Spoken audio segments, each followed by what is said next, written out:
This is Pokalai Nui. It's 9 minutes past the hour of 7 o'clock. Aloha and welcome to the program. Our telephone number here is 524-1080. Let's go immediately to the phones. Aloha caller, welcome to the program. Yes, hello. Hey, the thought came to me earlier when you opened the program and then again just now. I want to teach Ben Kaitano to sing Mele Ai Pohaku, Kaulana Napua. And this latest mele that you just played, right? Hawaii Loa. Yeah. Uh-huh. Wouldn't it be cool to see Ben get up there and sing? Huh? You imagine, picture that. Picture Ben singing that, right?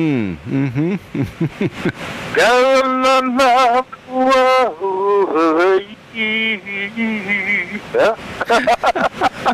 Wouldn't it be cool? People would be stunned, yeah? Well, go call his campaign office and tell him you want to go down and teach him some of these Hawaiian songs. Some people don't fully appreciate the kauna behind these songs, especially the Mele Ai Pohaku, the desire of eating stones rather than accepting the monies of the government, or just the term aloha aina being greeting, a term of greeting among those who were loyal to Hawaii and not to the United States. Yeah. Cold words, sort of. Yeah. Right. Yeah. And yeah, go ahead. The people who think that somehow there was there's nothing we can do, that it was happened, it may not have been legitimate, but it ends in legitimacy nonetheless. The means to it was by any means, I guess, huh? Yeah. We're American. Well, they don't realize here again, when the provisional government took over, they demanded that those working in the government take an oath to support them at a provisional government, and not to be on the other side, yeah? Yeah, not to remain loyal to Lili Okalani. Yeah. And so the Royal Hawaiian Band resigned. The members did not take an oath to support annexation and a provisional government. And so they found their way to near the home of where Ellen Prendergast was. And they told her what just happened to them. And so she began to be inspired to write Mele Ai Pohaku. That's why it says, Aole mako e mina mina, I ka pu'ukala o ke au puni, ua lava mako I ka pohaku. Right? Yes. And it was because of that the provisional government demanding that they all sign and pledge themselves to the provisional government. So here is yet another way in which opposition was recorded, is on record against against the government. Yeah. And so that's the background behind that song, was that the Royal Hawaiian Band members, having just given up their jobs because the provisional government would force them to either sign or you lose your job, yeah? And so comes the words Aole mako e mina mina. We do not value the government's sums of money. And but I think it would really be cool, for Ben to sing all verses of Kaulana Napua. You think we could teach him that, Poka? I'm sorry, what was the question? Do you think we could teach Ben to sing all Yeah, all the verses. I think I think it can be done. The first question though is, would he be persuaded to understand and stand firm on the principles of the song? Yeah, it's more important. Yeah, because I've heard, even some entertainers right after singing that song, and then they say "God bless America" and all of that stuff, and that really, I get somewhat perturbed. There was Where a have you very. seen that? What was that? Where have I heard that? Danny Colecchini, would he be one of them? It appears to be Danny, and another would have been Don Ho. Yeah. Well, he was captain in the Air Force. Yeah, and even and even then, I was a member of the Air Force also, but over a period of time, you learn, and you change. But to be anyway, I don't want to just jump on only them, but there are others. That's why when we come to the entertainment groups, I am very cautious, because at times I like the song, they express it so well, and yet they kill my spirit when I hear them singing and praising and all these other things. I had the opportunity once to speak, I forget what the occasion, it was a Martin Luther King observation. And the Royal Hawaiian Band was playing at City Hall, inside City Hall, and I was asked to be the main speaker. And so before my speaking, they had said, and I read the program, and it had, or maybe I only came across Hawaii Pono'i, and so it was announced that they would be playing the national anthem. So I was all set. I stood up, getting ready for Hawaii Pono'i, and then they played the Stars Spangled Banner. And boy, was I upset. And you standing for that program. What was that? And you stood for it. Well, I walked out. And I made it very obvious that people saw me walk out. And so when I came back and they asked me to speak, and I explained, we should call things as they are. And especially with the Royal Hawaiian Band, you should know better that the national anthem here in Hawaii is Hawaii Pono'i. And it was a Royal Hawaiian Band and its members who took such an aggressive step to remind the people of Hawaii that we do not go along with this colonization. And yet, after all these years, here you folks are playing that song as our national song, and how quick our memory is forgotten. And yet we celebrate another person who stood for human rights, for civil rights, and it was Martin Luther King. But what would he say with regards to the overthrow of a dark-skinned leader of a nation so that the Americans could come in? Would he be celebrating that? And so the band wasn't too happy with me, and then the fire alarm went off. And I don't know if Peter Carlisle had anything to do with doing it. So everybody had to evacuate the building, and there went my speech. A few of the band members came up to me and he says, "Right on, you're exactly right. But what can we do? We got to play the music." And what was that? No, they don't. Yeah, they don't. That's exactly right. And that's what happened as the story you related.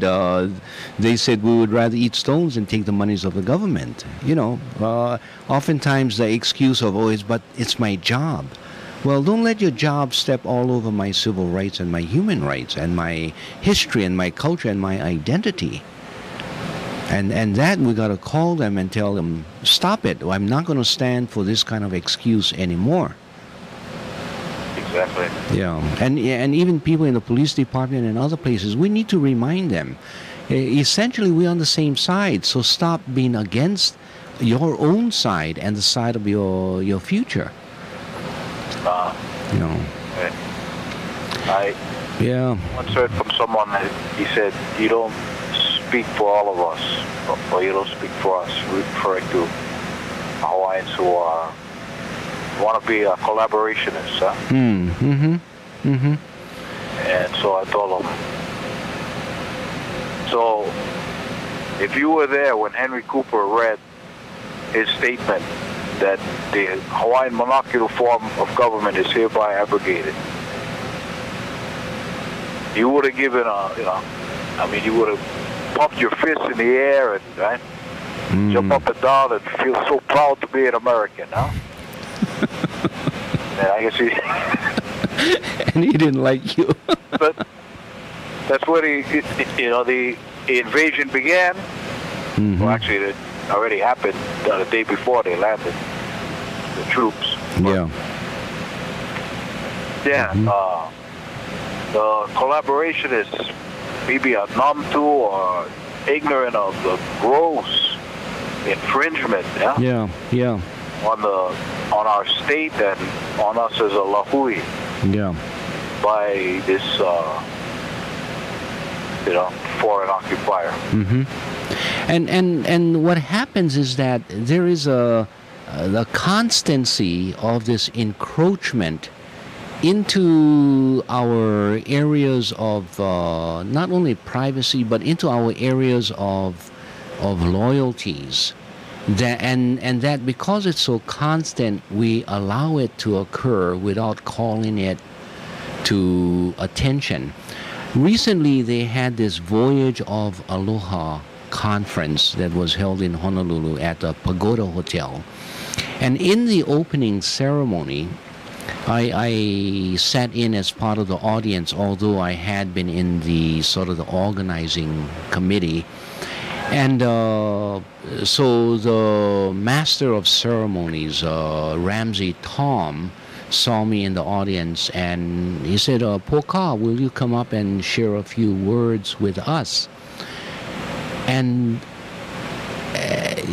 being called and being uncertain and yet having a disquieted feeling about what I saw in the room. So in my remarks, what I say is, I have a difficult time addressing this group without calling attention to the fact that we have an American flag in this corner. And I walked over and pointed it out directly. And on the other side, we have the Hawaiian flag, and we also brought the kahilis into the room.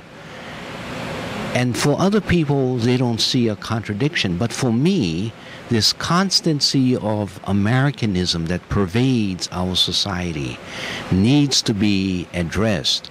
And we need to speak out about the fact that we are occupied, we have been colonized, the Americans are still here. And everybody wants to talk about aloha, but nobody wants to talk about honesty, about fairness, about justice, about pono. And so at the beginning of this conference, I want to point this out, and I want to take this opportunity to point this out, that until we address that sits in our room, in our minds, we cannot really get to the idea of aloha, because there will not be aloha as long as we have this constant occupancy in Hawaii. Now, having said that, the response that I got from the audience was positive, and people would shout out "eo" or "kokua" or "right on" or that kinds of stuff. And I think it's a call for us, as we constantly see this kinds of stuff happening, to not be afraid or not stand or sit quietly by if we have the opportunity to speak up against it.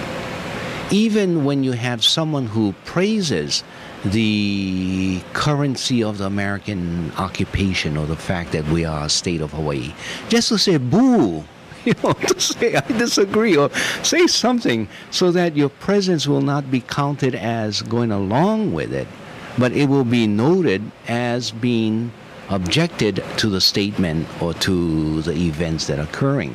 And what that does is it gives a little bit of leadership to others to say that, there's someone else in the room who I share this common feeling. Otherwise, nobody knows about it. And I think what you will find is many, many people, whether it's Native Hawaiians or non-Native Hawaiians, who now can aggregate around this kind of stuff that constantly happens in Hawaii, but nobody wants to talk about it because by nature we are polite people.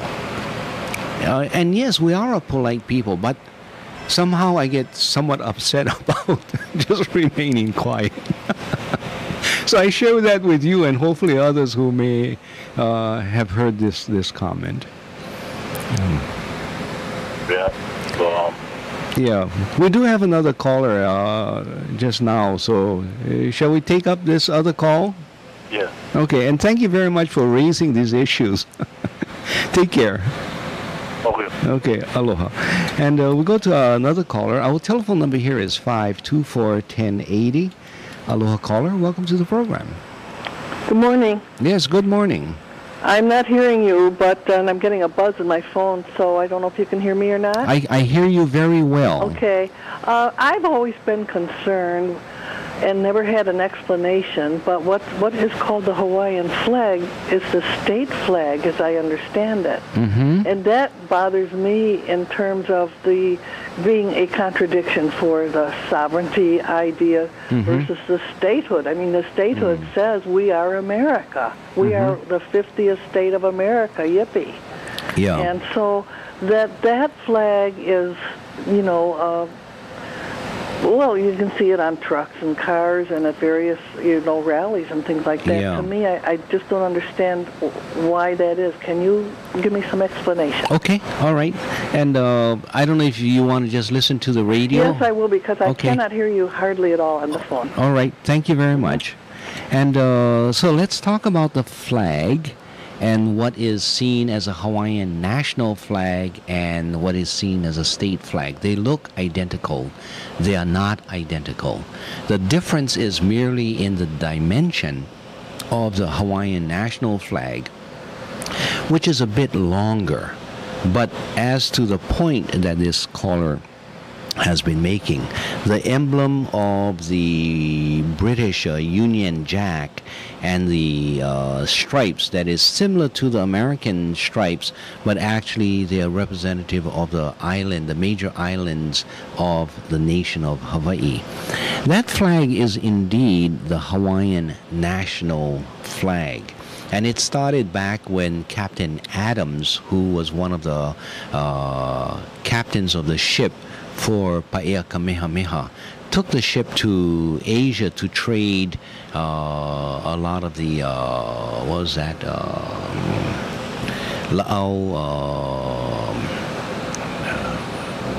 what was that, the Chinese, not the Chinese wood, and it wasn't a candle nut wood, it was the fragrant kala'au ala, it was also known as, and right now I forget the English word for that wood, but it was being traded, and he didn't want to be attacked by foreign or by pirate ships, and piracy was very well known, especially in that area. The pirates would not attack British ships or American ships because the British and American Navy was very strong, and they would go hunt these pirates out and wipe them out. So the pirates knew that the ships that you attack are the smaller nations that didn't really have naval force that could come hunting for them.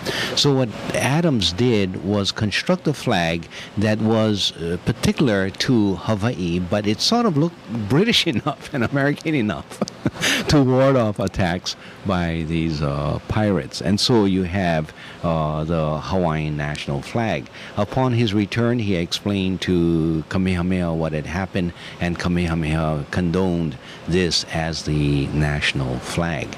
Now, some people say, and I have also said, that the real national flag, the cultural flag, is the taro plant. And so, and that flag we can take wherever we want. We can plant it in our yard and the rest. So that's my idea of what the flag should be. But according to the Hawaiian nation, it is a flag that is somewhat different in dimension. While we talk about the flag and how the state then simply assumed that flag but cut the proportions down to meet other state proportions. They also took not only the flag but the national motto, which was then consumed or assumed as the state motto, Ua mau ke ea o ka aina I ka pono. And that also comes from Paea Kamehameha, then transferred to his son, Kauikeaouli, Kamehameha III, and in his famous statement upon returning the lands to Hawaii. So those two, the flag and the state motto, are indeed part of the original flag and motto. Now, many people are saying, well, we should be adopting other flags, and I don't know about other mottos, but that's at least the history as I understand it. Okay, let's take a brief break and then we'll continue with our discussion. The next question I want to ask is this idea of immigration. How often are you asked, can you prove that you are a legal resident of Hawaii? And for us, Poe Hawaii, who feels with regards to these matters, how do we respond? More on that after we return.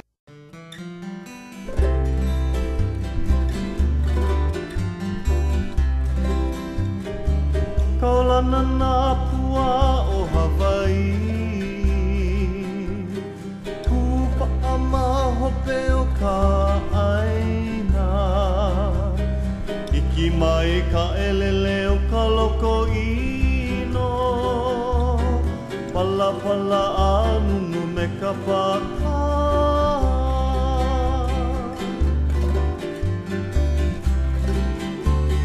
Pane mai Hawaii moku o ke ave, Koku ana honoa o Pi'ilani, Ka ko'o mai kaua I o mano, Pa'apu me ke one o ka kuhi hewa.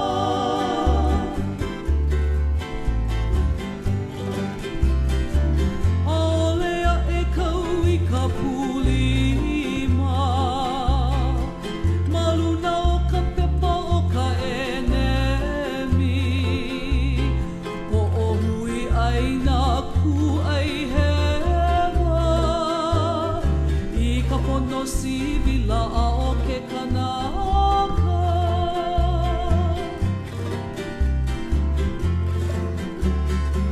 Aole makoa e mina mina, I ka pu'ukala o ke